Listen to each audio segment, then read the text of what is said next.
The clock says 6 o'clock, but it is 5 o'clock, and so we'll call the meeting to order. Before we start, I do want to note, just because of some of the commissioners' schedules, we're actually going to rearrange our agenda a little bit, and we're going to move item number 6 ahead of item number 5, just so you know if you're following along on our agenda. But the first thing will be a public forum. If anyone in the audience would like to share or say anything. Nobody ever takes us up on it. Someday somebody will. So the second, I guess, item of business then is the approval of the October 3rd minutes, which all the commissioners received in their email. Hopefully had a chance to review. So then we just need a motion to approve. I will motion to approve last month's minutes. Thank you. And I'll second. In a second. Okay, all those in favor of approving the October meeting minutes, say aye. Aye. Aye. And any opposed, say nay. All right, so it passes. And next quick item again is the approval of the KHOI 2021-2022 annual grant final report. We had been waiting for a little bit more information, which again was sent to you in that email. And so we do need a motion to approve that final report as well. I'll move to approve it. Behind me. And a second. So all those in favor of approving that annual report, say aye. Aye. Aye. And any opposed? All right, so the motion carries. So then moving to what's currently item 6 on the agenda, which is the approval of the spring 2023 special project grant recommendations. A reminder that the commission had $8,450 available for the special projects. Total requested was $14,750. And so again, you all received a spreadsheet from the city office that indicated all of our individual recommendations and then an average for each of the applications we received. So the average is just over the total amount that we have to award.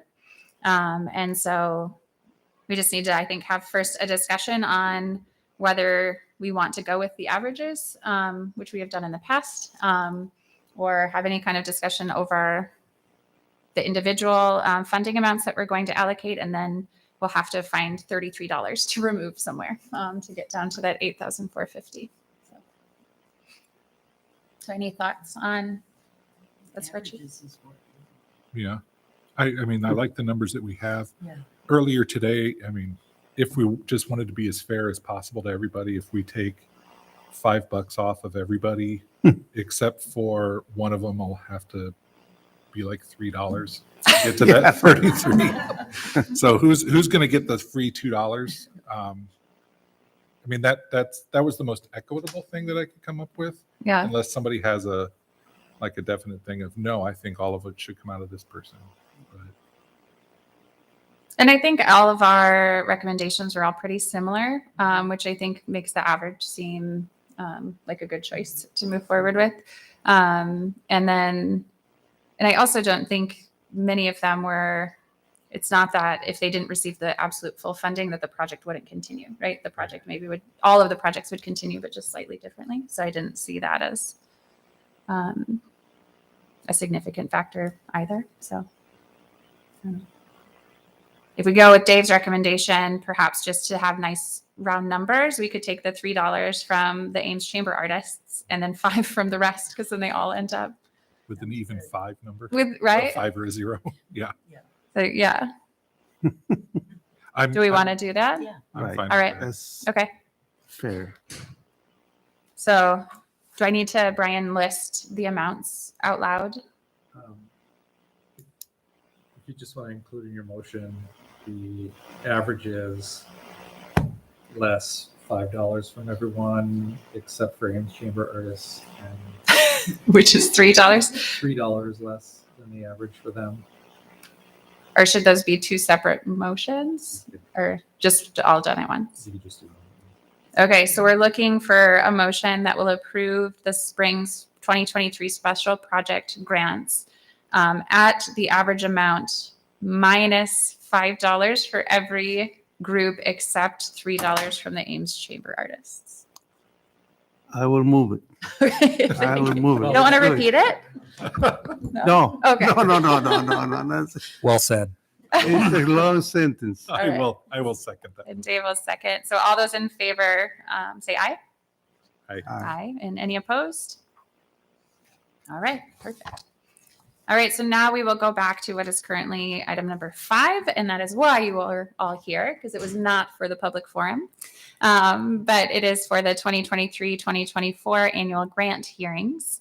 And so I just have perhaps the order that they were submitted. I'm not exactly sure the order of the hearings tonight, but we'll just call you up one by one. If you can just give us a little bit of an introduction to your organization and then what the grant funding you're requesting from the commission will be used for that annual grant process. And then we'll open it up to commissioner questions.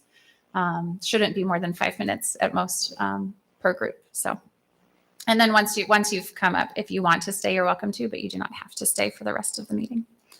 So we'll be starting with the Ames Choral Society.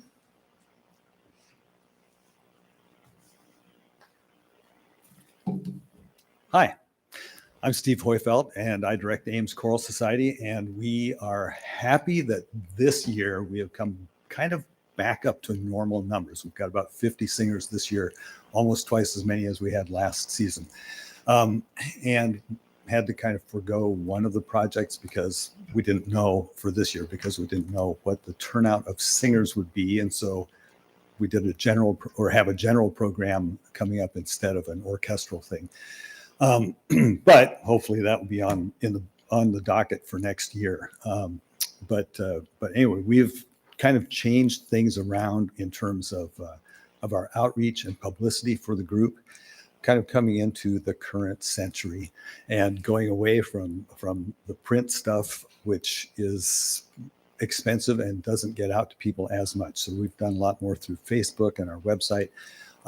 There are a bunch of things. We have a new treasurer. Sarah Nusser is our treasurer this year. Tom Moore was our treasurer for about 25 years, and he decided maybe it was time to retire from that position. But a lot of excitement within the group. People are really pushing. We have about the folks who have come in.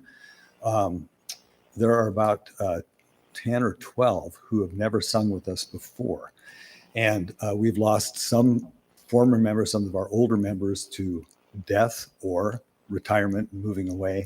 But anyway, we seem to be coming back, and it's a unique group, as you know from the application, in that we accept any interested singers, and most groups require an audition as far as community groups, and we've been able to keep this as a non-auditioned group since we started.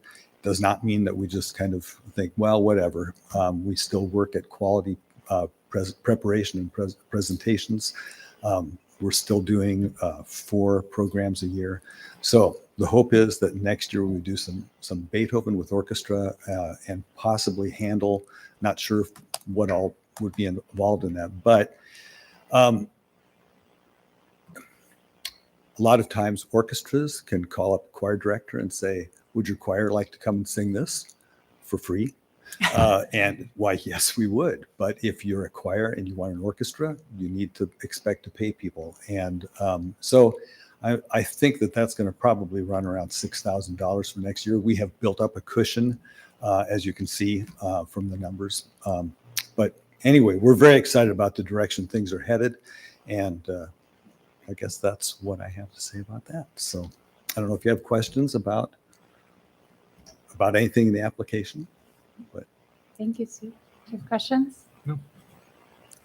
Looks good. okay, Yeah. great. This is not consequential necessarily to the application, but what's your ideal number of choral participants? You said 50. 1,000.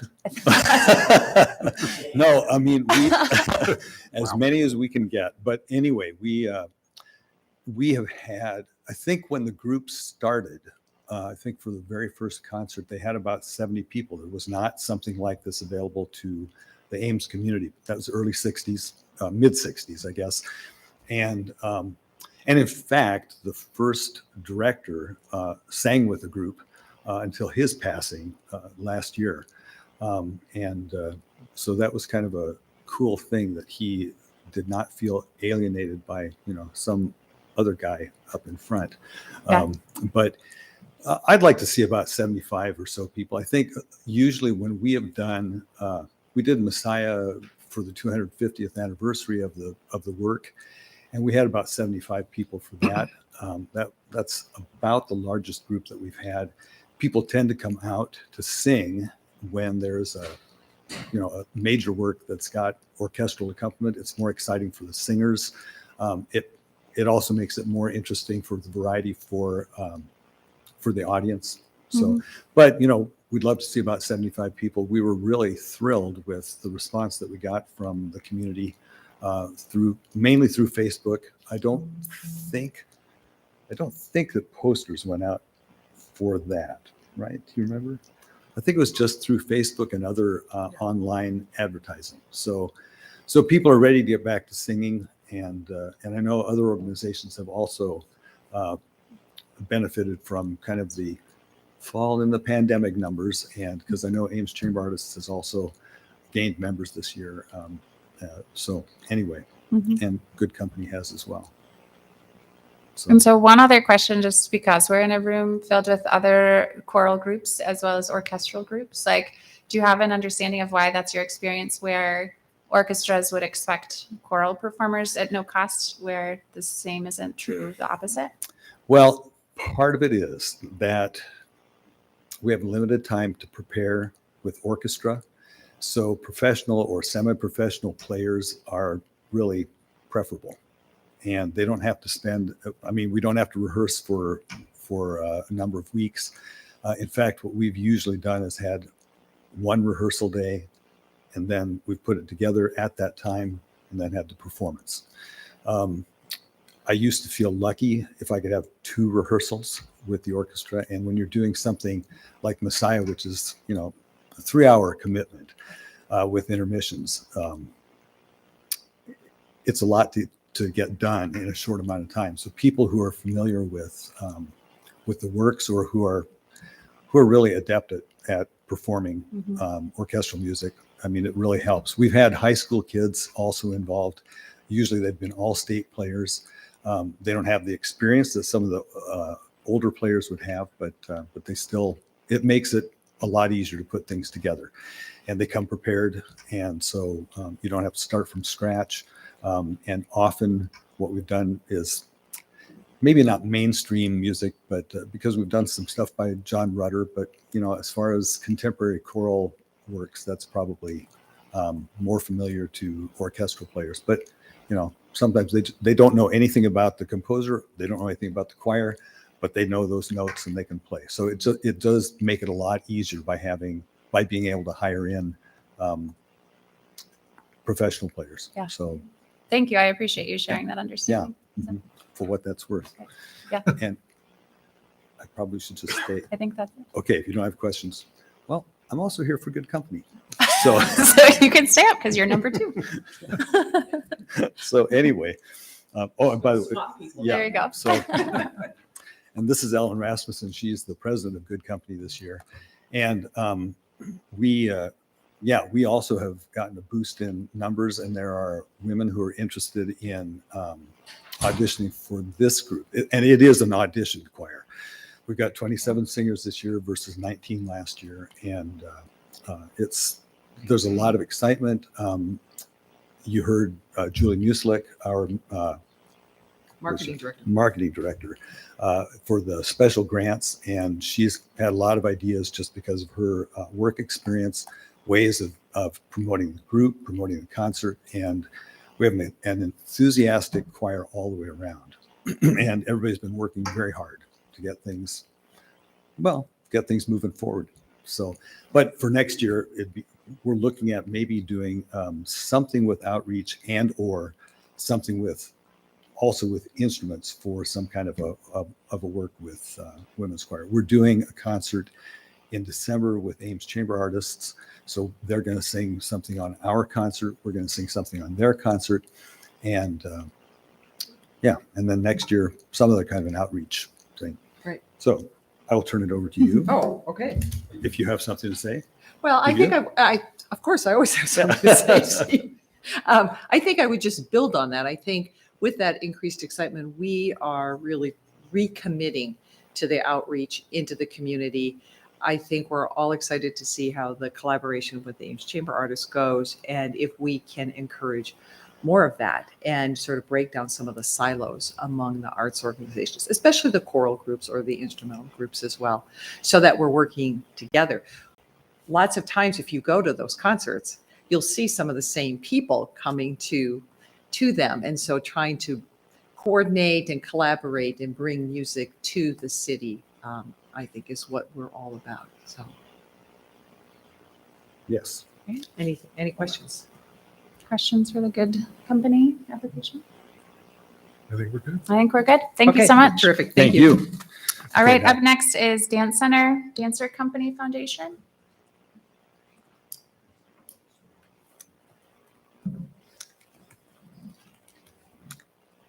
Hi, I'm Melissa Allman, and I'm the DDCF Board Treasurer this year. And the DDCF is a nonprofit charitable arts organization dedicated to providing volunteer and financial support for the education, development, and advancement of dancers while enriching our community through the art of dance. The funds we're requesting would provide money to rent the city auditorium for our annual showcase event. It features about 35 local dancers ages 5 to 18 years old. And it's about a 3-hour event. And the performance includes styles of ballet, tap, contemporary, jazz, and musical theater. So it's a really unique event. Our instructor brings in guest artists from around the country featuring the latest styles of dance. And we also have a opportunity for citizens of Ames to attend this event, arts event at no charge. That would be the funds that the CODA grant would provide that to happen. We also have another benefit would be the opportunities it creates for individuals to work together. We have a volunteer network of parents that help fundraise throughout the year in order for this organization to provide showcase. And there's a large number of volunteers that work behind the scenes in order to make that event happen. So not only is it a benefit to the dancers to perform, the community to attend this event, and the volunteers to help put this on for the community. So, any questions from us? You have questions? Well, this one, unless I missed something in the application, I believe I noticed it on this one, all of the application numbers on the form were blank. Is that something that was just, I know we've had issues with our form, so I don't know if that was. Are you talking about the Part 5 budget? Yes. Was blank? So I don't know if it No. was on you or if it just didn't, come through right or what Um, it was. So I was just kind of curious. Mine's full, so I can certainly send that again. I'm sorry for that. Was it just the Part 5 that was blank? It was the application side and basically the budget for the 23-24 application was blank. I mean, if you just want to send it through, Yeah, I'm totally on board with technical glitch because we know how well that form works. Okay. So Yeah, I'm sorry about that. We will definitely make sure that you're talking about the 2023, 2024 column. yes, Okay. everything else was there. Just that. one Okay. column. Yeah, I'm sorry about that. We'll definitely send an updated copy tonight. Okay. Perfect. Thank you. Yeah.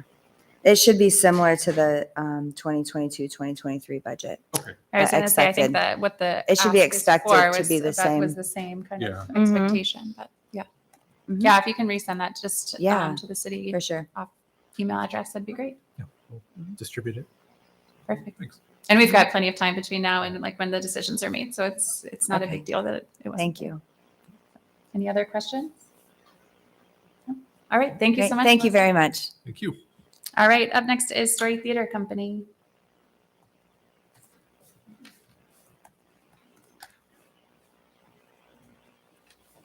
Hi, good evening. My name is Sue Ann Peters. I'm representing Story Theater Company, a children's theater company here in Ames. Our request is for operational support from the CODA Commission, which helps our children's theater focus more on engaging our over 800 youth participants and adult volunteers per year in our clubs, workshops, and productions. STC plans to perform 3 large stage productions, a smaller stage production, clubs, and many educational workshops this year. We anticipate over 5,500 people will attend our productions and events this year. Probably similar to our other arts organizations, we have financial struggles regarding donations and show sponsorships. And decreased grant opportunities, while our operating expenses have expanded and grown somewhere between 16 and 20%. That's mainly rent, utilities, supplies, those types of things. That's probably not news to you.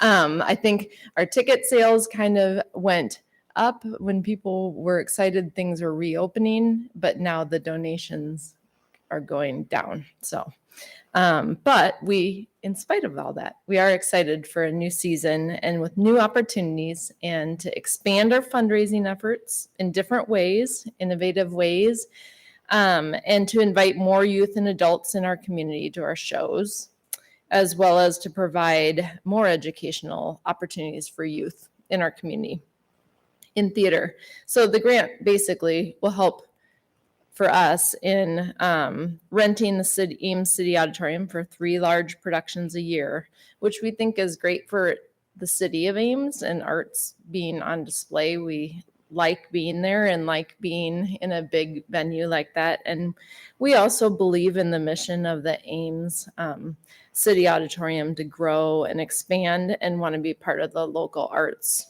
organizations that are contributing to its success as well. This will also help with part of our practice space rental and utilities. It just helps us provide tickets. We're still planning to go forward with suggested donation ticketing so that everyone has an opportunity to witness live stage theater and keep bringing that to Ames. It keeps our fees accessible for our youth to participate, and we don't turn anyone away who wants to participate in our organization. We find a way to help. So basically, that's just us in a nutshell. So just wanted to make sure to thank you for your continued support of the arts in Ames. Your CODA Commission is a huge part of that and helping support us. And I think that we're all better as all of our arts organizations together when we support each other. So do you have any questions? I was curious about one thing. You'd mentioned that your donations were lower. Out of Yes, curiosity, I know you do the suggested ticket price. correct. Have you been seeing a decrease in that as well? A little bit. So people are suggesting to themselves, I want to pay 10 instead of 15. Yep. We usually do suggested $10 donation for tickets. I guess I kind of keep it in a couple budget categories of the ticket donations versus individual Right. contributors. So I was referring a little more to the individual and business contributions over here. Right. Our, No, our yeah. shows. But I would say the last show we saw it go down a little bit. Not a ton, but a little bit. And we give away a tremendous amount of free tickets for shows too. Yeah. So we factor that in. Okay. I was just curious if it was So. all kind of going down. Yeah. Thank you. I was also curious if you could share a little bit more about your understanding of what grant opportunities are going away or have gone away. Right. I think I'm referring more so to, there was a lot more through the Iowa Arts Council and things that there was kind of lots of ones lined up for different venues and different types of organizations out there that are not there. I think a lot of it was with rescue funding Gotcha. that they were doing. That's So what I assumed, but I wasn't sure. Mhm. I just wanted to clarify. a lot more of that, and nationally there were some as well with the arts. And yeah, so not necessarily feeling like local ones are going away, but Yeah. those were large ones. Yeah. To help. Have you considered a sort of a partnership with other acting groups in Ames. I would like to see you like the little brother to the actors who's coming up next, and see if you can share, what is the word? Share props or little things like that, but that will help your program and actors too, because they will bring new people Sure. up the ladder. Yep. I think it's a little different age groups, like, actors is with No, I understand. They're adults, totally but different. absolutely there's a lot of that with ISU theater being in town as well. And we rent Mhm. props and costumes to each other and things. And we do that with local, actually all over Iowa high schools as well. So there is a great amount of that because there's more cost to just starting like fresh with a whole set of costumes than if you rent from somebody else and modify things. And so we're seeing that a lot and a lot of partnership. There's some Iowa connections, like groups that we can be in so that you hear of needs or like help each other out. Great. So, and give input. So it's good. Some through ICTA. It's Iowa Community Theater Art Association. Not sure. So Thank you. thank you. All right, thanks, Van. On a personal note, my family and I went to the Adams Family a couple of weeks ago, and we had a wonderful time. Yeah. Actors is up.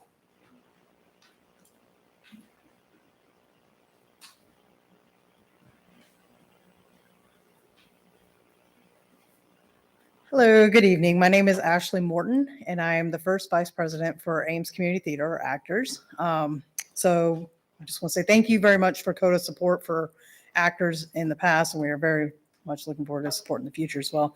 But Ames Community Theater produces 5 shows each season, and we invite all members of the community to participate as performers, technicians, musicians, artists, audience members. Everything we do is 100% volunteer run. So we have no one that is paid in any way to be a part of Actors. So we really like to highlight that part, that we are 100% volunteer organization. Each income produced for our shows goes towards the cost of staging the production. And the CODA funding is used to supplement the cost of staging our productions for each season. So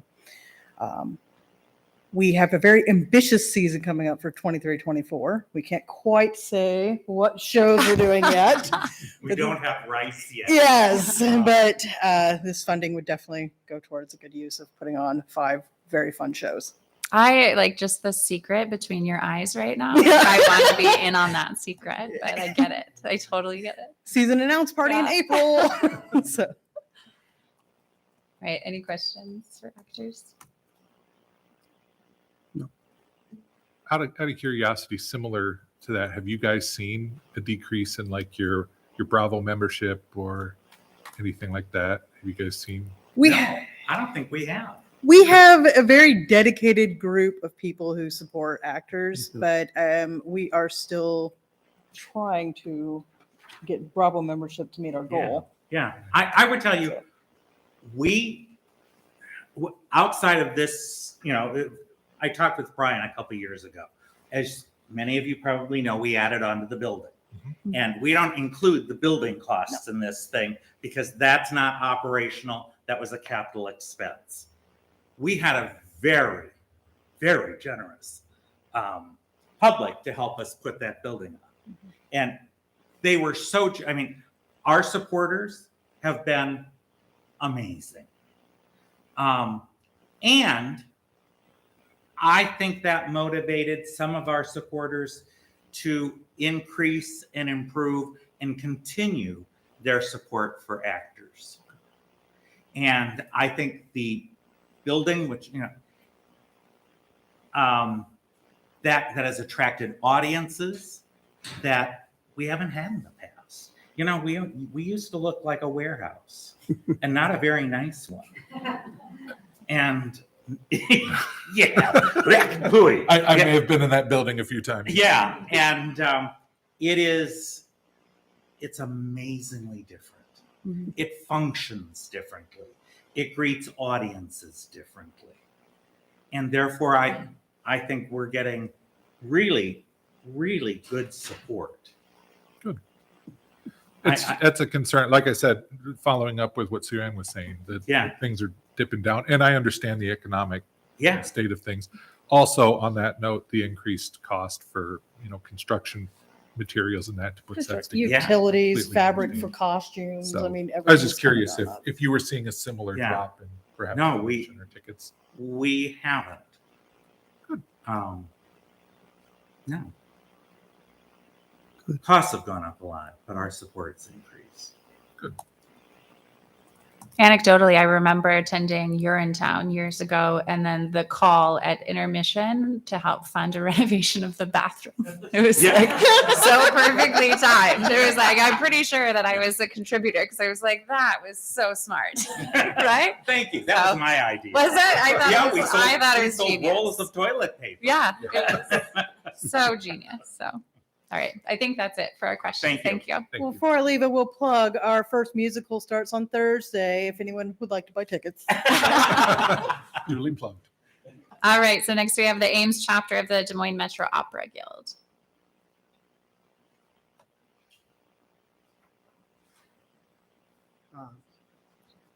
I'm John Hill, and I am with my wife Faye, and we are co-presidents of the Ames chapter of the Des Moines Metro Opera Guild, and also supporting us are Bern and Kathy Ketchum in the back, who will be the presidents next year. First of all, I'd like to point out that what we are asking for is support for bus trips for people from Ames to go to see the Metro Opera in the summer. Your support, which we certainly appreciate, goes back to 2018, I believe. Now, what we are requesting this year is the same order as what we have requested in the past, but the situation with the buses is enhanced, let me say. And I want to make 3 points about that. First of all, the buses will serve both Ames and the Des Moines chapters.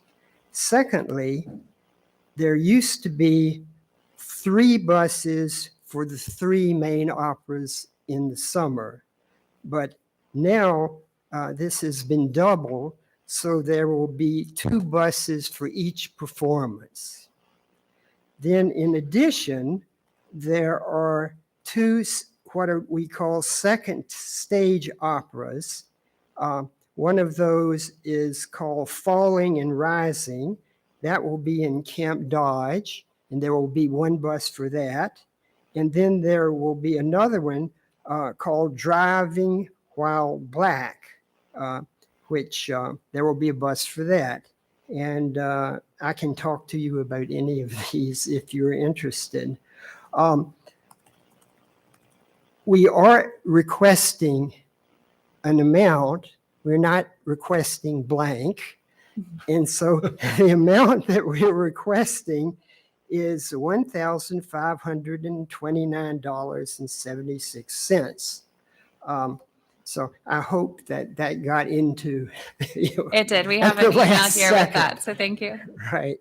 So questions? Don't look at me. We know how Jaime feels about the opera. That's true. No, I think I appreciate just that little bit of extra information too. So I don't think we have any questions. Thank you. Thank you. All right, and then the Ames Chamber Artists.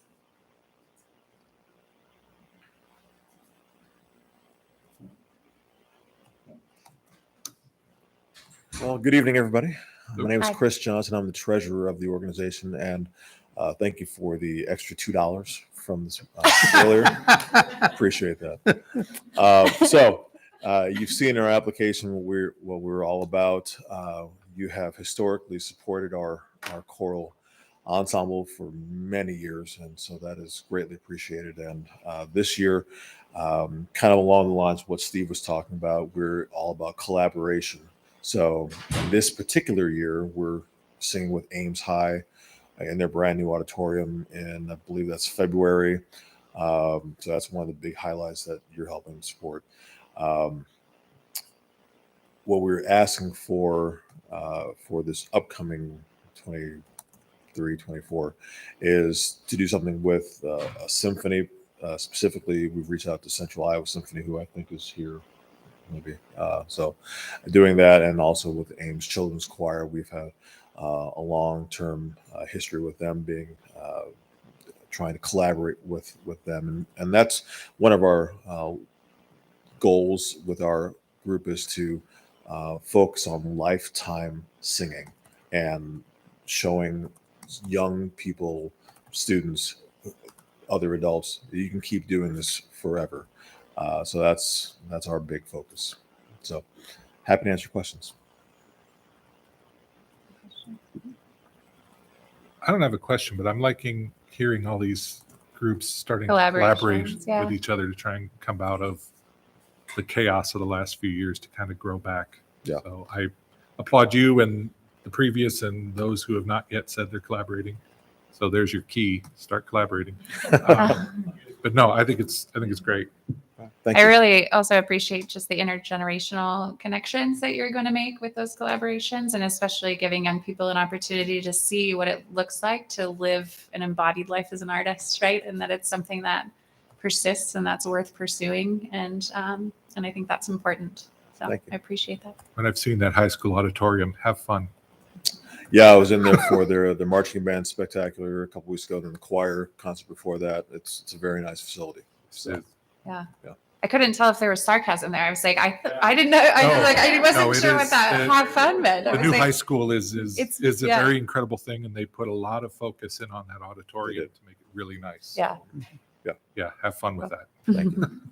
All right. All right. Thanks so much. All right. Ames Town and Gown is next.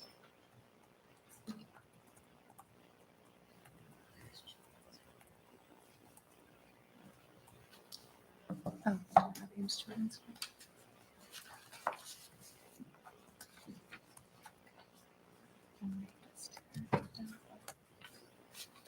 Good evening. I'm Bill Dilla, treasurer of Ames Town and Gown, and I have board member Patty Cotter with me. Certainly want to thank CODA and the Ames City Council for their continued support for many years, and especially over the last few difficult years when the City Council has seen fit to keep the stream of funding going when it could have easily been one of the first things cut. Town and Gown's mission is to bring world-class performers to Ames.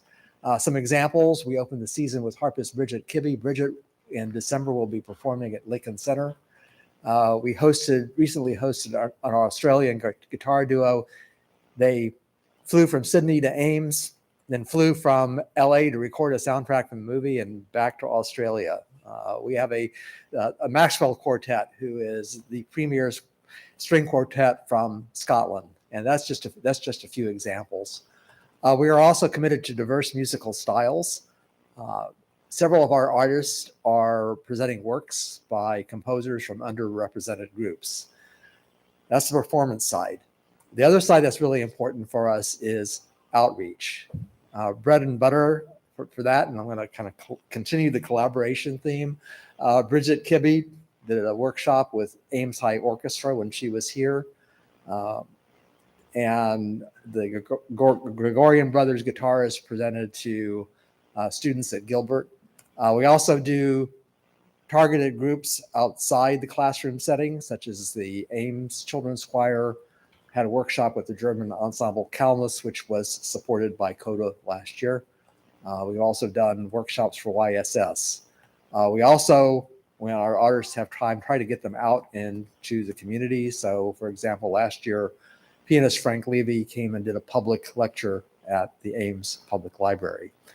And you're going to hear similar stories, revenue and expense wise. We are still having our audiences, the numbers recover from CODA. and I'm not Coda. COVID. You're the supporting I was people. like, that's a terrible You're the supporting association. people. I'm talking about the disease now. Yeah. I'm so sorry. Recovering from COVID.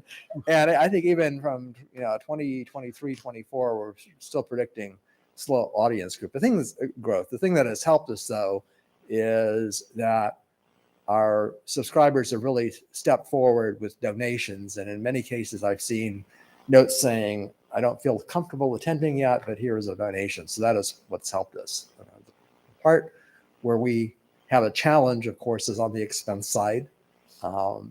Inflation, there's certain expenses that we can negotiate, but things like printing and publicity and artist lodging costs, that's out of our hands. And so what we're looking at is even after our quota grant request, we'll probably still be in a deficit position, still spending some of the surplus that we accumulated several years ago. So, in the whole scheme of things, again, we very much appreciate the CODA support. Questions? I hope you continue doing the good job that you've been doing for so many, many years. I remember we helped you for many years with the accommodation for the artists Right. and the dinners and all that. Yes. Keep it up. All right. Keep it Thank up. you. I just maybe just an organizational decision question of why present a budget that operates as a deficit instead of increasing your ask. Well, part of it is that we ran a fairly, instead of increasing our what? The ask for the commission for the grant. The ask. Well, I think it's partly being responsible. During the time when there were,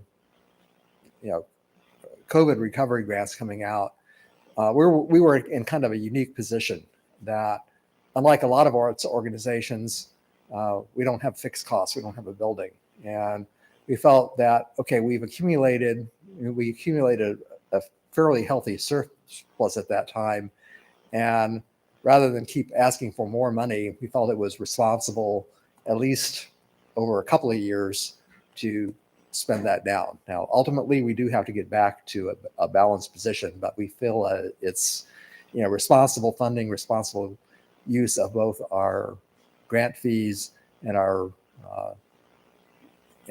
what we've gotten from our donors to spend that surplus down. Okay. Any other questions? As long as they're not planning to put this money into the piggy bank. No. No. Yeah. No. Yeah, it's City coming has out too of the much red piggy bank, tape for that. unfortunately. We can't do that. All right. Thank you so much. Thank you. Okay. Thanks, Dan. The India Cultural Association is up next.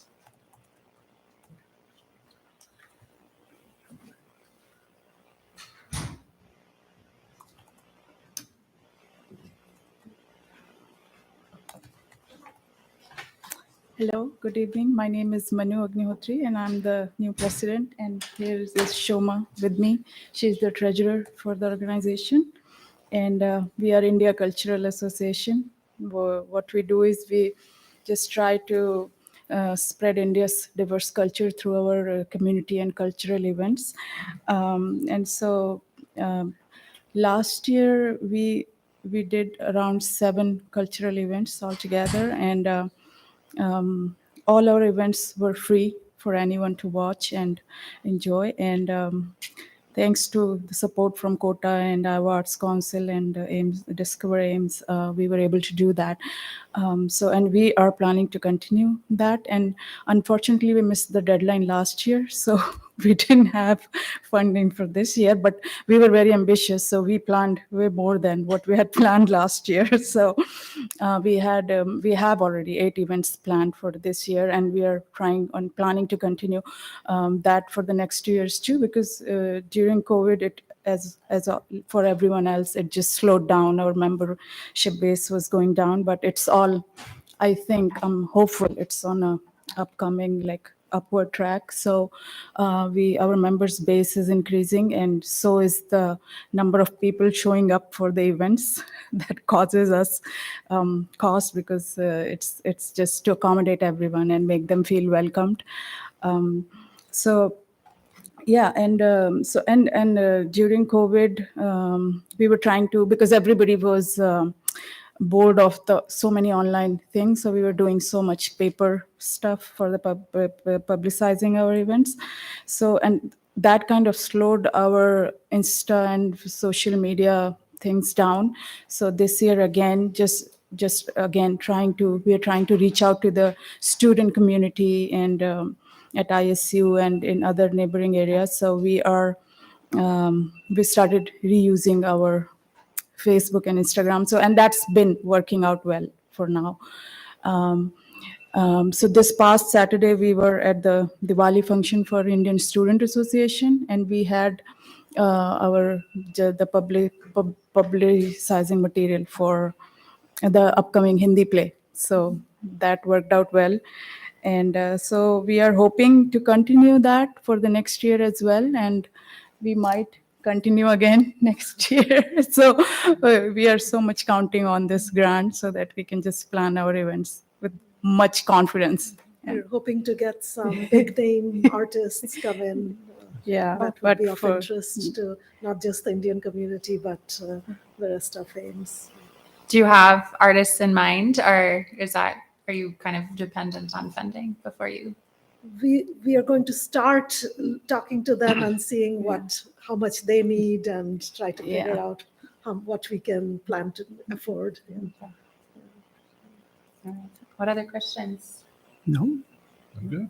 Yeah, I think we're good. Thank you so Okay. much. Thank you. And sorry for next- the alarm. I think No, that that's was me. You're late for something else. It's fine. Reminding you that it's Thank you. All right, next is the Octagon Center for the Arts.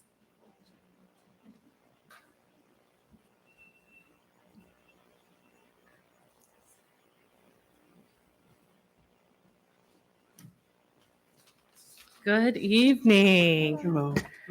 My name is Heather Johnson with the Octagon Center for the Arts, and I just want to echo what some of the other organizations have said about CODA and the support the last few years.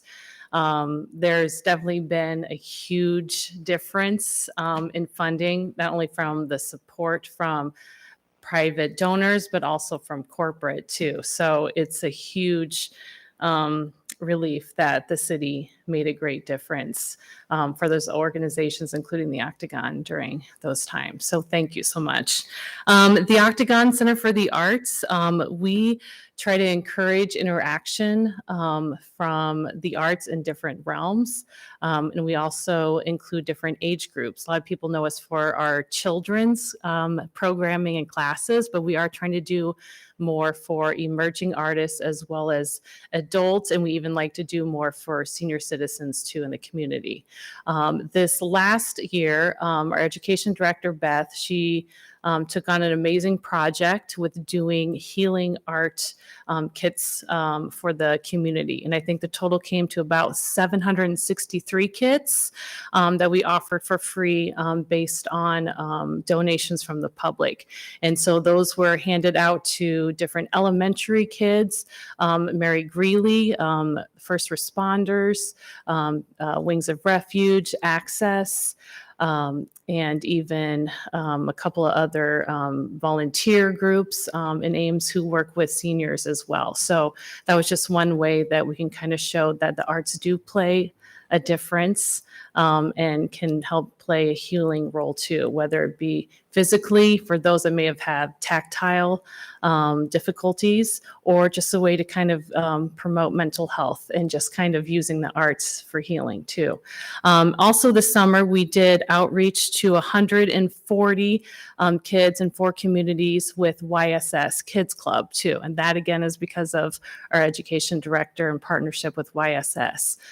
So that's one big thing that happened this summer.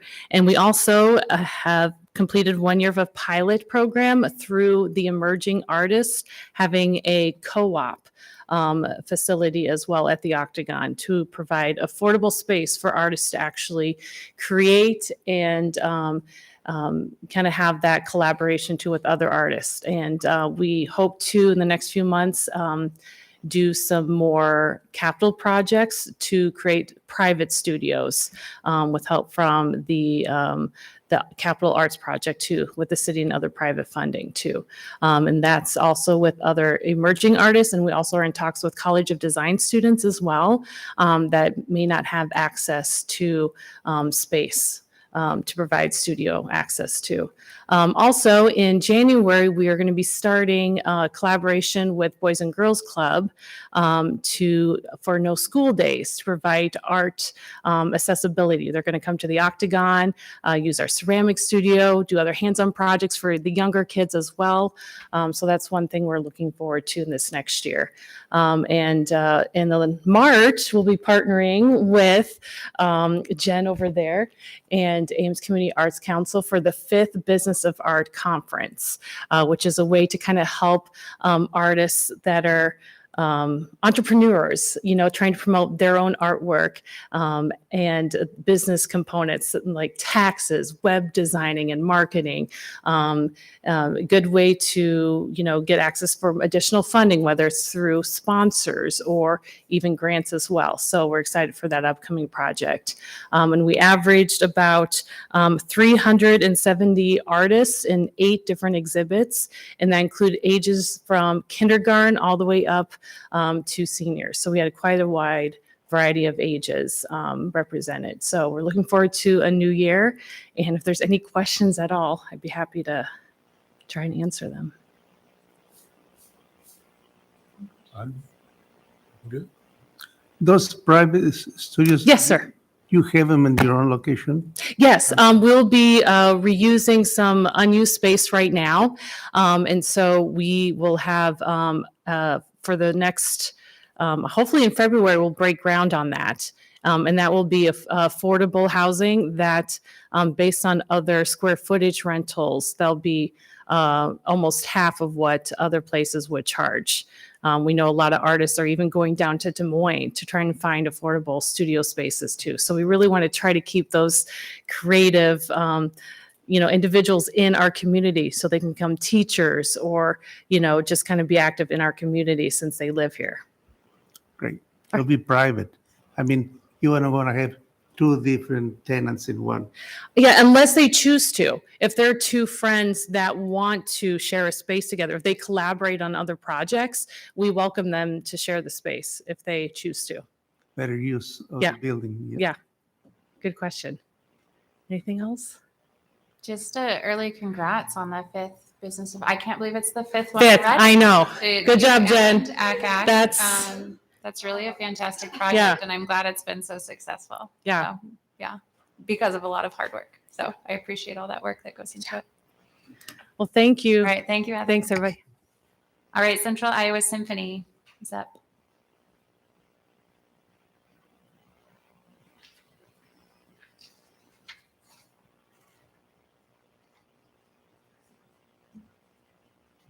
Thank you for money.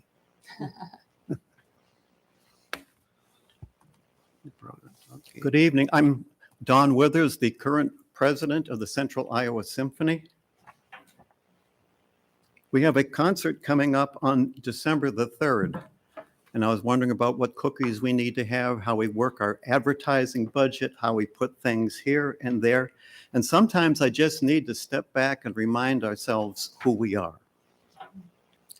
The Central Iowa Symphony is a community orchestra united by a love of music and dedication to the art of orchestral performance. Well, what do we do?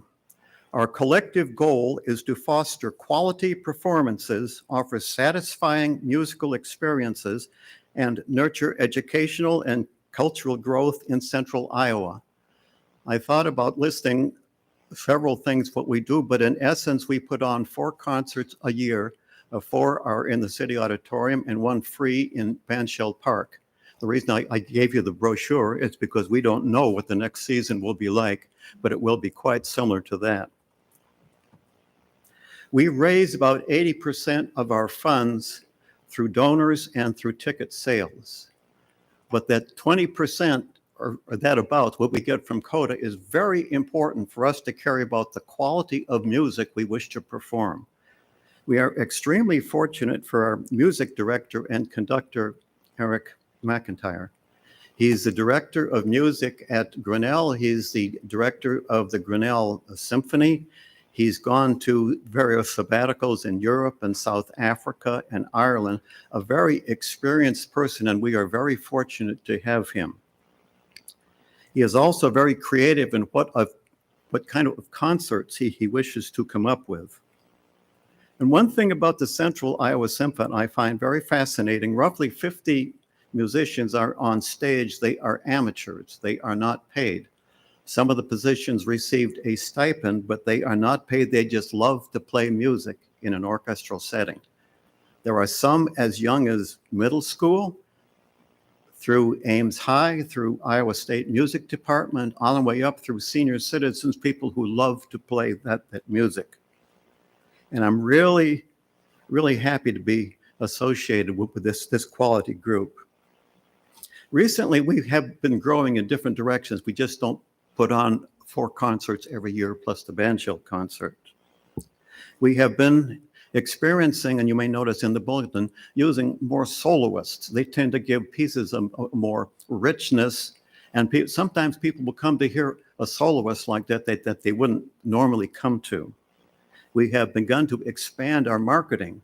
I notice in the CODA application, diversity is a big thing. We have chosen through social media to highlight places other than just emails for people who like orchestral music or something like that.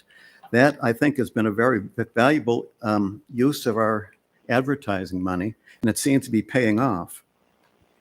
We have deliberately been making an effort to increase ticket sales by online media. For instance, with the brochure, you can order tickets online, either seasonal or for one performance, or you can also donate, and that's very important. And we're working on something we haven't quite done before. We have had people who have underwritten concerts, either in concert with 2 or 3 others or just part of a concert. We wish to deliberately approach those people who have underwritten concerts in the past to ask them to underwrite more. What this will do with this increased funding, I think, number one, it will expand the type of offering that the director, Eric McIntyre, can do. For instance, one time we had a Western concert. He brought in Dave Stamey, who is a Western singer. I hadn't realized, not country Western, Western singer, where we could focus our advertising in places, even some bars or taverns here in Ames, where the people who like that kind of music might be interested to come hear a symphony orchestra when maybe they wouldn't normally do that.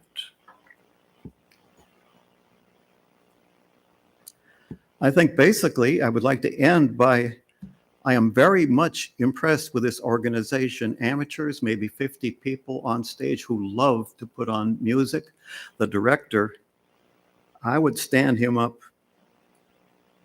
Yeah, I'd go ahead and stand him up against anybody around here, including the Des Moines Symphony, because he is good and experienced. He's expanding to try to find out more people who might be interested in listening to classical music. I would be happy to entertain any questions which you people might have. I think, by the way, I think we're not going to go all chocolate chip cookies. I think we're going to expand out to maybe some oatmeal raisin cookies because people love that afterwards. But thank you for giving me the opportunity to refocus who we are, what we do, and what a really tremendous asset you are to us. For instance, the Ferde Grove concert, Grand Canyon Suite, to rent that music for one performance was $900. Yeah. It's not cheap. Mm-hmm. And you really help us to expand the quality of what we can offer to the public. What questions? Yeah. That's sort of a Western music. I was just going to say thank you for the way you started and ended your presentation and kind of inviting all of us to just think about who we are, right? And why we do these things. Because I think it's so easy to get stuck in the like, this is what I have to do today to get this accomplished and put on this production or this performance. And to hear you take that step back and think about who you are as an organization and then communicate it with such pride, right, throughout for your conductor, for all of the people involved. It's really a beautiful thing to share. And I appreciate It's actually fun. being able to hear it. Yeah, it is fun, right? Sometimes it's hard to remember that it's fun though. And I think that's part of what you did was just give us that, that reminder to remember the fun parts too. So not just the cookies. So, all right, I think we're good. Thank you so much. Thank you for having us. The Ames Community Arts Council.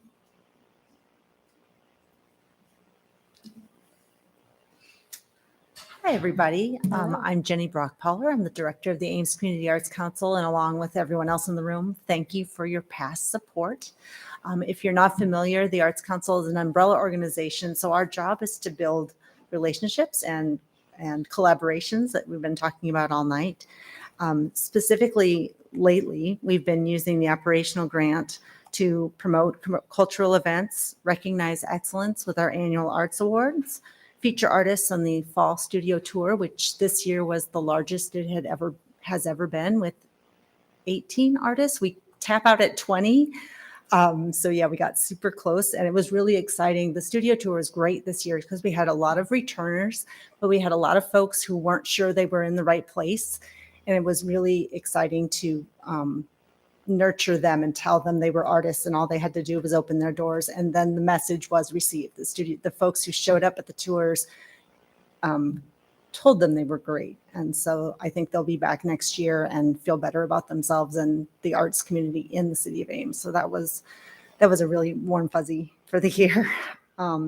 We offer small grants. I say for local murals. It's been a while since we've done a mural project, but that door is always open. If someone would approach us about it, we would certainly entertain that opportunity.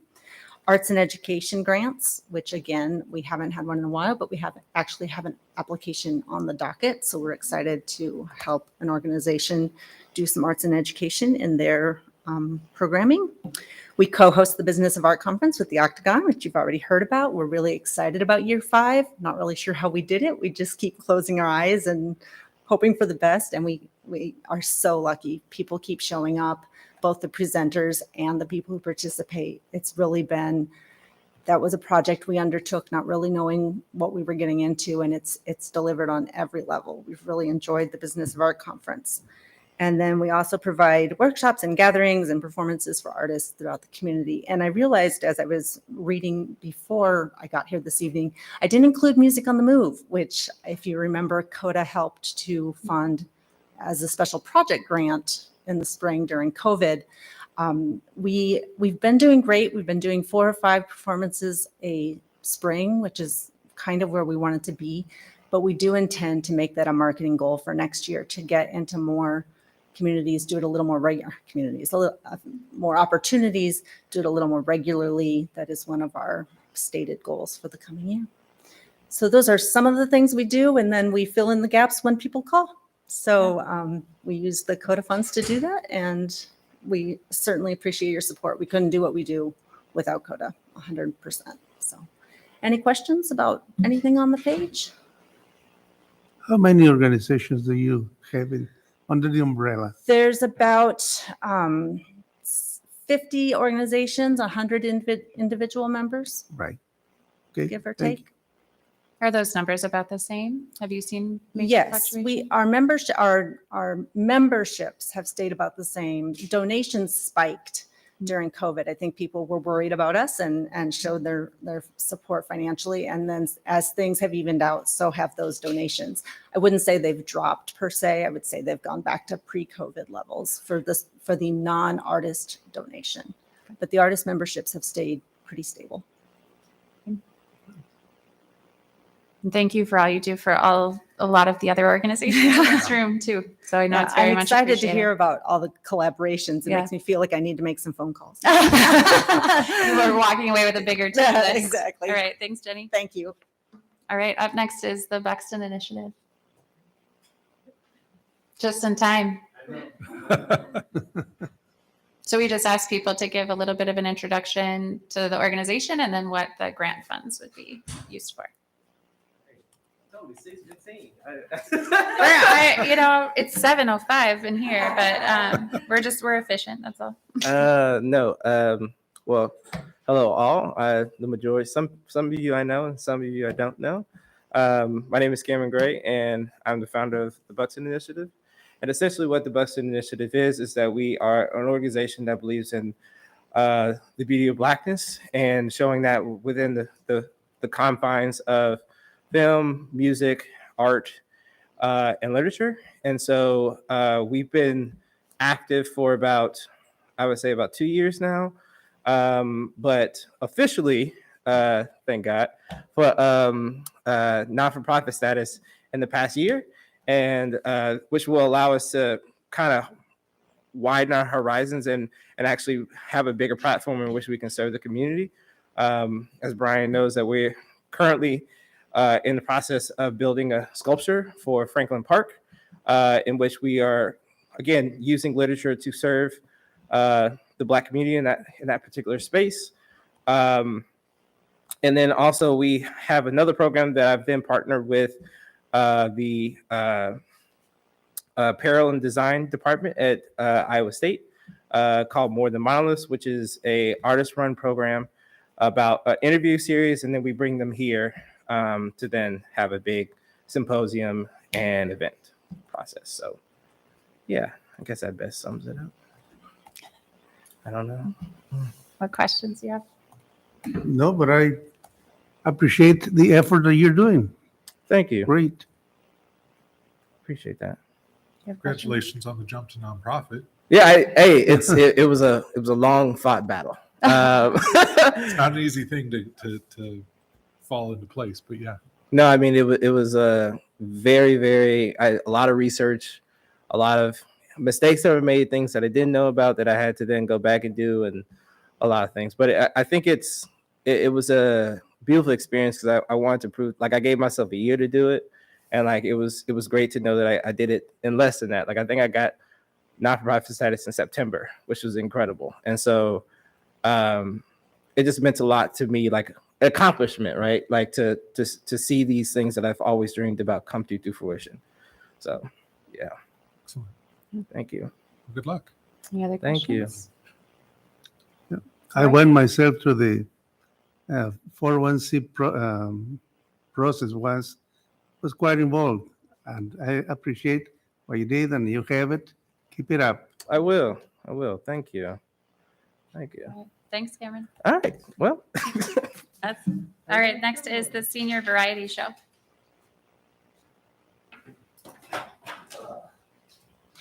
I hope he knows her. Yeah. Hi, I'm Jeanette Abrams. I was kind of waiting for Pat Meek, our president, but a little confusing coming in, so maybe she's down in the police station somewhere. I don't know. I am representing the Senior Variety Show, and first of all, I would like to thank you for your patience last year. It was my first time applying for a grant, and I got a little confused along the way every once in a while, so thank you for your patience in walking us through it. So the Senior Variety Show is a variety show put on by seniors, just like it says in the title. We were so excited this year to be able to bring back our performers to the stage. And that was in large part to the grant that we got from CODA. It went for paying for the city auditorium and for advertising, which, as you may know, the city auditorium prices have gone up fairly significantly in the last few years. So thanks to you all, we were able to pay for that. And that allows us to have more money to put out for grants for senior programs in the area. So we were able to welcome back, I believe, 70 acts this year with, I think, 25 new ones, which was amazing given our post-COVID or hopefully post-COVID phase that we're in. And our audience numbers weren't quite what we wanted them to be, but they were still very, very good given all the conditions that we were under. And we're hoping next year, which we're already planning next year's show, that we'll be back to pre-COVID numbers for audience and participation. And there's approximately 80 performers, and it's just about as many volunteers behind the scenes making everything happen. All the performers are 60 and over. Volunteers can be at any age. And I think that's about it. Any questions for me? Did anybody get to go last year or in August? I was out of town the weekend, but I was going to tell you that I thought it was very well advertised. Like it Okay. was something like I knew about it. I just wasn't in town that weekend to be able to attend, but I felt like I knew about it, not just because of this commission either, but I kept seeing it in multiple places. So Good. I don't know if your advertising plan was a little bit different, but I thought it was incredibly effective because I kept being reminded of it, Good. Which I think again, as attendance numbers they're still recovering. Yes. So I don't know that that was a result of people not being aware of it. I felt like it was an event that people were very well Yes. aware of. So And if you consider our target audience, not only for performers, but audience is above the age of 60, it adds a little special layer to it. absolutely. Our goal for next year, our goal every year, honestly, is to be able to draw in people outside of Ames to perform, all of Story County to perform. But so that's where some of that money goes to, is try to reach the outlying communities as well. Personally, I would just love to know if like any of those 25 new acts were just like things you learned during COVID, right? Because like I think everybody like took on like, hey, I might try, making sourdough bread or like we had a 94-year-old lady who had moved to a assisted living facility last year, got in with a tap dancing group and learned to tap dance, and that was that's amazing. Her performance. I love it. So a lot of them turned 60 during COVID, so they were then eligible. So yeah, Generation of performers. it's a lot of fun. Very It's a lot of fun. So, all right, any I think questions? we're good. Thank you so much. Thank you so much. All right, Ames Children's Choirs.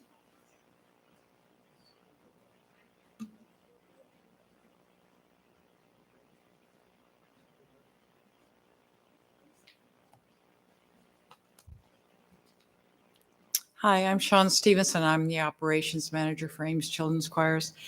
And this is our 28th year, and we remain dedicated to promoting musical excellence and joyful singing experiences for the youth locally, and in addition to providing musical performances for the community. The program includes boys and girls ages 7 to 18 in age-based choirs.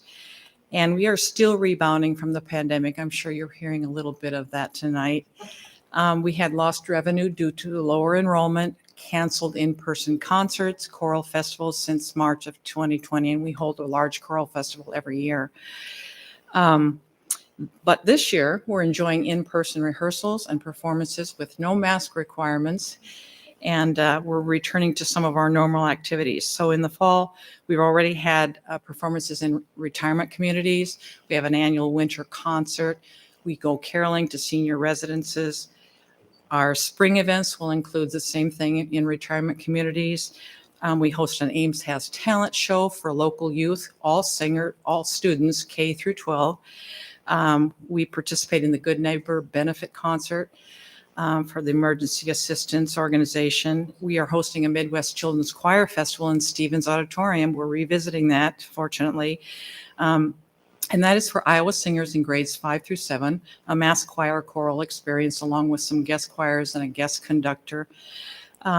We have a performance park tour in local parks in the spring and our annual spring concert. So those are some of the highlights for our spring. And we're very appreciative of the past support we've had. And this allows us to offer this opportunity to guide these young singers toward a life enriched by choral music. And in addition to providing future experiences, performance experiences within the community. So this is Dawn Harms, our bookkeeper. I don't know if you have any questions for her or questions for me. Glad you're back to what's more normal for you. Yeah, we're very happy to be back back there. And I'm certain that some of these young kids will become opera singers later. I'm an opera guy. Oh, yeah, I know that you're involved. You and your wife are involved with the Opera Guild. That's it. Thank you for the good work. I just want to add one small thing for the upcoming year that we're asking for funds for. We are planning to try to do a big push to kind of get membership numbers back up now that we're kind of past all the COVID restrictions and we get to do the concerts again. So we'll be using some of the CODA funds to do some additional marketing or campaigning out to youth and try to really get our name out there a little bit more again. I just with that response, I was just curious if you think the numbers, was it really COVID restrictions that have limited that number from coming back up to pre-pandemic levels? Like you're saying, kind of, I think what you were saying was that COVID restrictions were maybe making people not want to enroll in the program or not want to be part of the program. We probably lost 50% of our singers when COVID hit. It was either because they didn't want their kids wearing masks, they didn't want them Zooming any more than they had to. If they had an activity, they wanted it to be an outdoor activity. And so there were multiple reasons why singers stepped away. And it's just once they do that, it's kind of hard to bring them back. And so. Yeah, and I'm just saying as a parent to two young people, I totally get that. Like that, even my capacity as a parent to add more to their schedule, which then I'm responsible for getting them to, because I love my time at home, right? So like reintroducing like very scheduled lives. I can see how that's a difficult thing to overcome, right? And come back from. Yeah. And as we're able to do more of those events out in the community where the kids will see the choirs performing again, it should spark interest at, oh yes, I love to sing and I want to be a part of that. Look how fun the things they're getting to do. Yeah, absolutely. And to do it in a group with other people is significantly different, right? Yeah. So thank you so much. Yeah, thank you. Up next, Ames International Orchestra Festival Association. Is that you, David?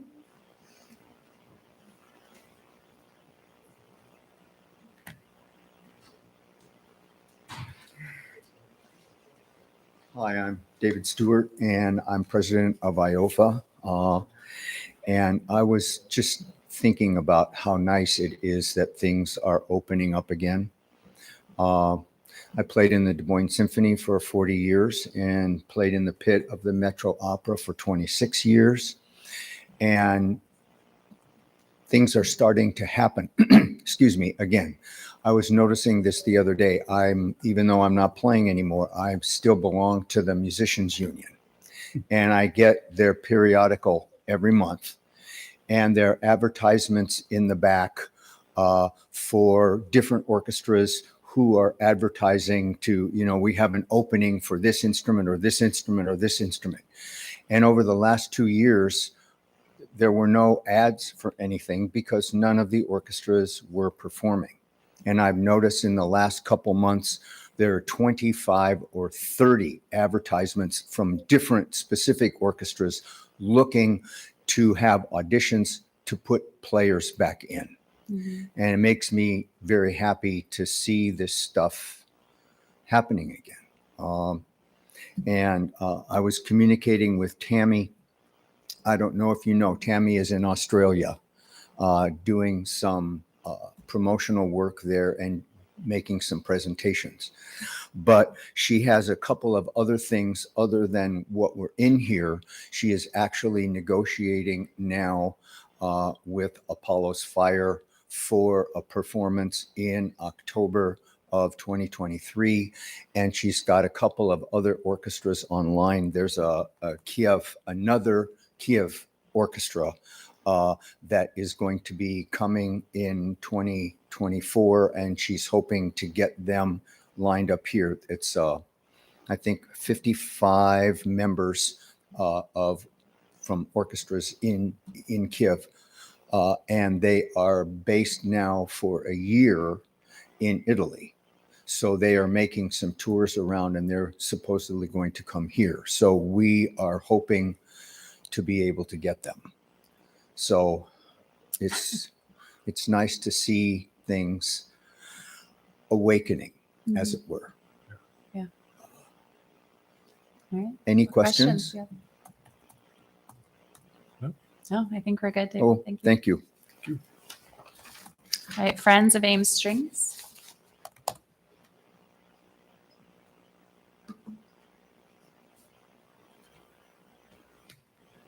Hello. Hi.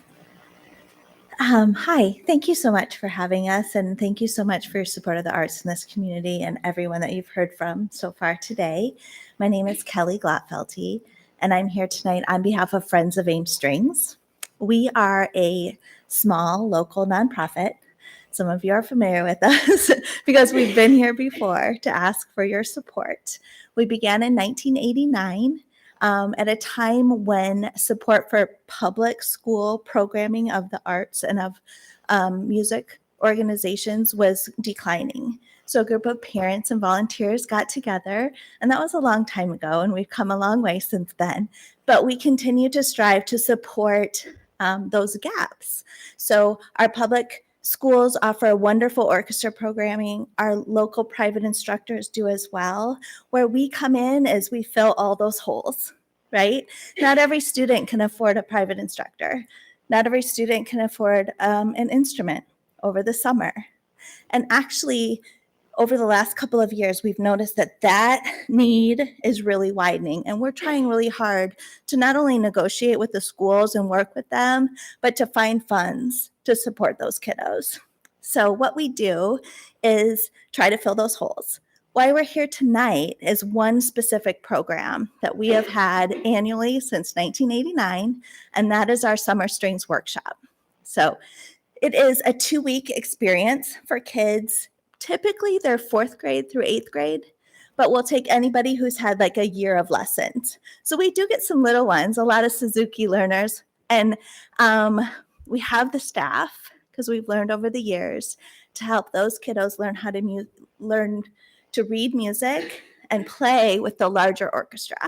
So we had 2 orchestras last year. We had 60 students. So we're building back up after the pandemic, where we did virtual and then a hybrid for 2 years. And that was a wonderful experience. We had 175 people in our audience, which was like super amazing. We're getting back to what we're used to having. But the best part of it was 60 students learned from 2 amazing coaches, conductors. One who joined us for 2 weeks from the East Coast because she had a connection here at Iowa State. So came to kind of live here for a couple of weeks and enjoy our community. Another, a recent Iowa State graduate who played in the band and orchestra there for 4 years. So we're really, really hoping that we can hold on to her for 1 more year. The other cool thing is what I want to talk about next, and that is that this program brings in our high school students as well. So we had 4 super talented high school kiddos serve as coaches for our younger students, and they've developed mentor relationships that I know are still continuing today. And we had 3 more volunteer to come work with us for the 2 weeks. And so as we work as an organization to become financially self-sufficient again, the pandemic really wiped us out for a couple years. So we do hope, and I did hope I wasn't going to be here tonight. We do hope, and we hope that next year that will happen. But what we learned is that the pandemic hit all of these organizations, but it also hit our community at large. And so the cost of venues for us in 5 years has gone from $200 to well over $1,000. And that just wasn't necessarily in my frame of reference. And so that's why we're here tonight. Any funding that you can give to Friends of Ames Strings will be used for the summer workshop. It'll cover venue costs here in our community. So it will support local businesses, churches, the Ames Auditorium. It will also support staff. Most of those people come from this community. And so we would just welcome any funds that you have. I know you have a huge list of people to support tonight, but we're appreciative of anything that you can throw our way too. So if you have any questions, I'd be more than happy to answer them. It was clear to me. Okay. So I would just say that I hope that I see you in future years too, even if your other Yes. revenue sources come back, because I think it is important to note that like this money comes from city tax revenue. Like it's here for you to ask for. Right. Yes. Like, and so I don't want people to feel like they shouldn't be asking for this money, because I think the city is very generous in supporting the arts, but it comes directly from the tax revenue in our own city, right? Like that's, and so I think I would like to see even more people ask for more, because I think, I don't ever want there to be a misconception that you shouldn't be asking for this money as an arts organization in Ames, right? Yes, and I love that so much. Thank Yeah. you for saying that. You guys helped us start in 1989, supported us for a good 5 or 6 years at that time. And then we expanded our services so that we were okay for a while. And then we expanded what we were trying to do in the community, which again, we tried to do that during the pandemic. So I love it that this is like a source for us when in need, like so that we can do something bigger and better. And so I really appreciate you saying that. And of course, we'll keep asking. Yeah. And I will Thank say, you. I have a 4th grader who just started playing the cello. And so I made a note to see if Yes, she's so- interested in the summer strings workshop. All that information will come out Yeah. from his Yeah. school teacher this Yeah. March. So I hope that your son or child will join us. Yeah. Thank you guys Thank so you. much. All right, KHOI Community Radio.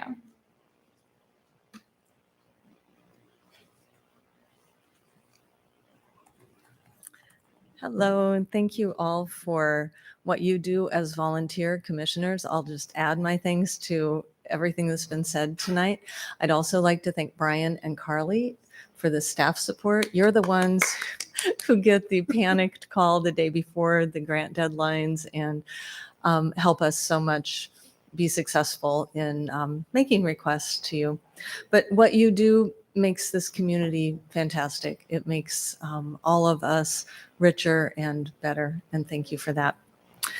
So I am Lynn Carey with KHOI Community Radio, and I think after hearing the conversations tonight, we're going to change our name to KHOI Collaborative Radio. I came in an hour and a half ago and saw a room full of people that we have worked with on initiatives that we have had as guests on the radio, doing great things in the community that we have been able to highlight and promote through community radio. Community radio is a little bit different from other radio. It is commercial free. It means that we have to fundraise for every cent that we get. So grants are particularly appreciated. It allows us to experiment a little bit and do some fun things. At KHOI, about 50% of our programming is produced and created by local people, including people in this, oh, he left, including people that you've heard from tonight. And then about 50% is curated programming from what's available throughout the country on other community radio stations. We would love to keep pushing that proportion to the point where we are doing almost exclusively local community produced radio. We're in a very different position than we were last year when we came before you. In just a year, we have moved out of a location that we were in for 10 years. We have purchased a building and renovated it. We have changed staff and volunteers. We've lost some people that were very integral to particularly arts programming on the radio, and have had to look to the community to try to find ways to not replicate, because I think Nancy knows Not who I'm possible. talking about, Yeah. and we can't do that, but to bring in new people. And we've celebrated 10 years of being on air, which for a community radio is really an absolutely incredible feat. All of those things have turned out to be really, really good, because it's allowed us to expand and to reach out into the community in ways that we haven't in the past. Our new location has really been fantastic too. We have 3 studios, including a studio that is also program space. And in the last 4 months, we have started to really test it. We've had an art exhibit, a book release party, a lecture, some poetry readings, and several concerts. And we know that it's going to be a very fine venue for small, intimate audiences in Ames. I'll tell you a little bit about our programming too, beyond just that, the division of local and not local. We do things like we rebroadcast the Central Iowa Symphony. That's great for the listeners. It's also really nice because all of our programs are archived. So that means that people can listen on their own time. They can listen to Central Iowa Symphony at 4 o'clock in the morning on a Thursday, if that is their choice, and any other program that we offer. We have an opera program. I think we're one of the only community radio stations in the country that has an ongoing, sustained opera program. And we're very proud of that, and we will continue to have that for years to come. Now, the host of the next program I'm going to talk about claims that it is the only program of its kind in the universe, and that is Bob's 8-track garage sale, which is a program that relies only on playing music that's actually on 8 tracks. That has proven to be so popular that we actually receive packages on a fairly regular basis from all over the country full of 8 tracks for Bob. Maybe that isn't a good thing. No, it's great. It's very, very fun. So with this request, we've come before you multiple times in the past, and you've always been so generous with our music programming and concerts. And so half of this year's request is to ask to continue to do that. But half of it is to see if you would be interested in funding a redevelopment of our website. And the reason for that is we need it desperately, but it also is a way that we can help support all of the organizations that you've seen tonight and beyond. One of the things we'd like to be able to do is create a community events calendar that people can populate themselves. And we know Jen does a fantastic job with the arts calendar, but there are many things that don't fit into that category. So we would love to be able to do that. It's something that organizations have tried over the years. I know when I was at the library, we always were trying to do that, and it's hard to do, but that's something we would like to offer. We would also like to be able to continue the expansion of what people hear on the airwaves, and then on our website. Of course, we'd have the archived program, but then we could have the organizations that we're working with be able to have links and maybe longer articles or more information. And so we can actually be a news source too for the community. We have worked with the League of Women Voters to start some conversations about that too. And then, as I mentioned, the concert, we would like to be able to do another collaboration with Stevens Auditorium and provide a spring concert. So, any questions? Who is replacing Roger and Berger? We have, you can't Also replace Roger irreplaceable. Berger. No one. I know. But the program is going on. Okay. And he'll actually, I think, be a guest on the program on a regular basis. But he certainly still has his hand in it. And Man has, is indestructible. absolutely, Mhm. absolutely. So maybe we can say that community radio keeps you young and vibrant. I will mention too that we are always looking for more volunteers and more voices and more diversity.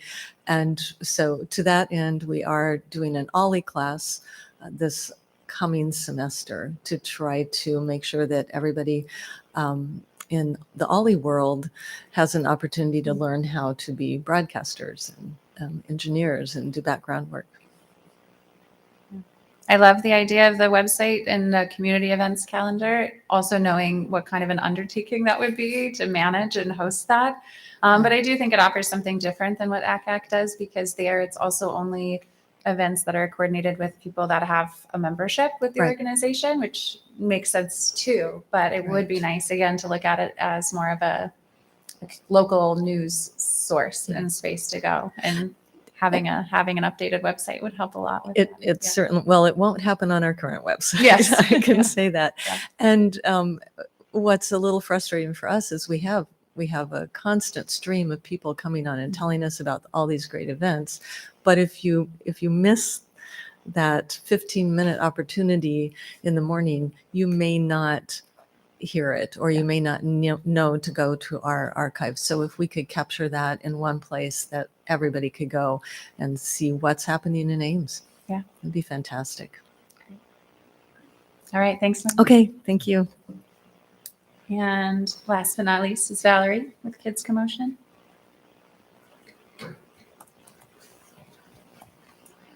Thank you. Valerie Williams. I'm the director of Kids Commotion and Commotion Dance Theater. But Commotion Dance Theater, the professional company, is no longer doing, we're doing projects.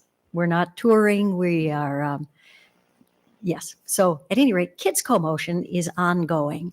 And we started in 1989 because, well, actually because my board of directors nagged me into it. They said, sometimes that's what it takes. You know, they said, why don't we have creative dance opportunities for kids in Ames?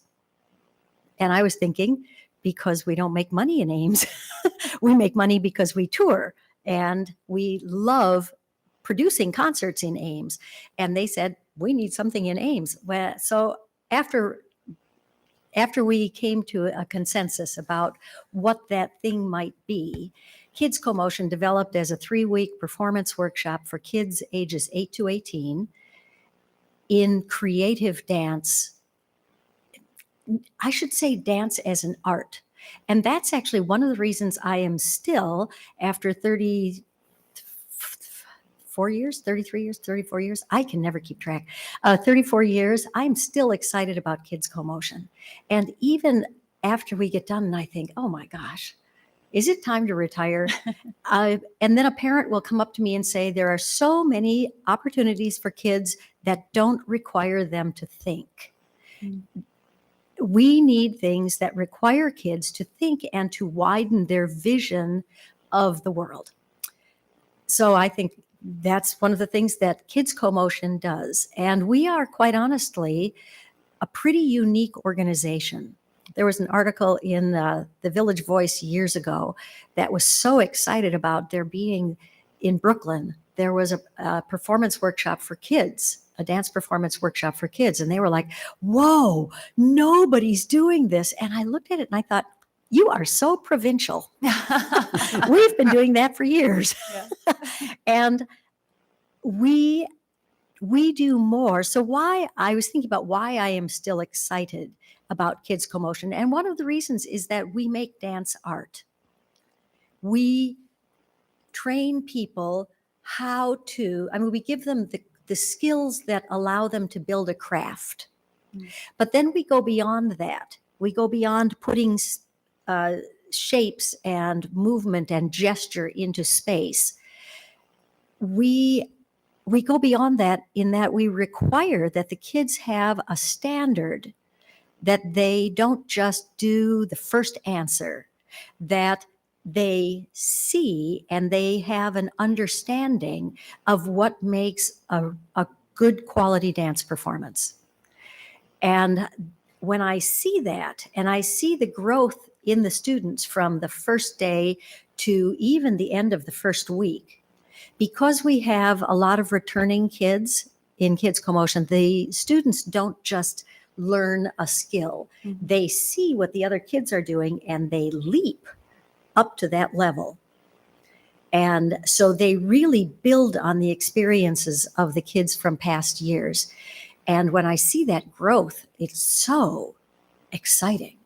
So exciting. I was watching a group of kids improvise across the floor, and I thought, that's it. That's it. There we are.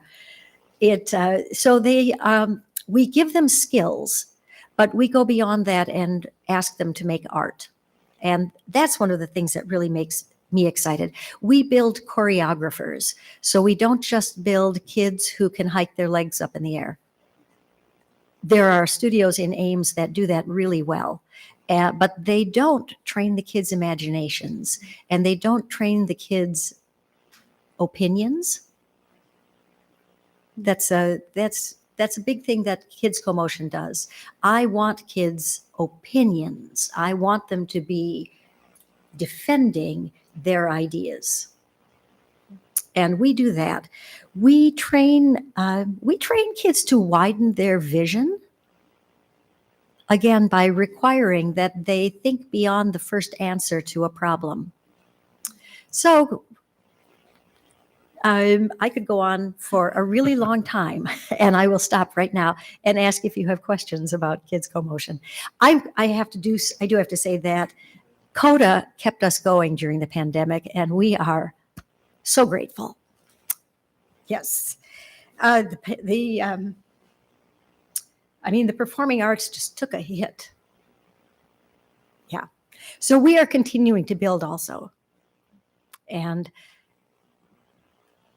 yeah, and it's the same thing. We've had, at first, parents who just said, we can't bring our kids into public spaces anymore. So we worked outside and we wore masks. And this last year was the first time that we didn't wear masks. And we had a number of people. We lost about half of our kids before Kids Co-Motion started, either because they had just gotten COVID or because they decided that they weren't going to risk being in public again. So I remember when someone said, "Oh, it's going to be another year," and I thought, "Oh no, it's going to be 2024 before we get back together, because we have to talk. I mean, we have to deal with the entire world, not just our community with this pandemic."